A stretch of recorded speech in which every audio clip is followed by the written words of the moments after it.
50 জন মানুষ আমল করে যে পরিমাণ সওয়াব পাবে, ওই সময় এই রকম প্রতিকূল পরিবেশে যিনি নিজের ঈমানকে, নিজের আইডেন্টিটিকে, নিজের আমলকে, নিজের মুসলমানিত্বকে যে ব্যক্তি বুলন্দ করে রাখবে, উঁচু করে রাখবে, ধরে রাখতে পারবে, আল্লাহ তাআলা তাকে 50 জন মানুষের আমলের সমপরিমাণ সওয়াব তাকে দান করবেন।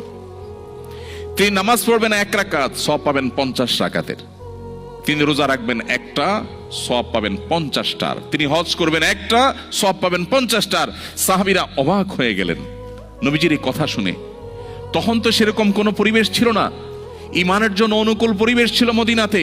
নবী করিম সাল্লাল্লাহু আলাইহি ওয়াসাল্লাম এই কথা শুনে তারা জিজ্ঞাসা করলেন, হে আল্লাহর রাসূল, আপনি যে বলছেন তখনকার মানুষেরা প্রতিকূল পরিবেশে ঈমানের উপরে টিকে থাকতে পারলে একজনে 50 জনের সওয়াব পাবে, সেই 50 জন কি আমাদের 50 জন নাকি তাদের সময়ের 50 জন?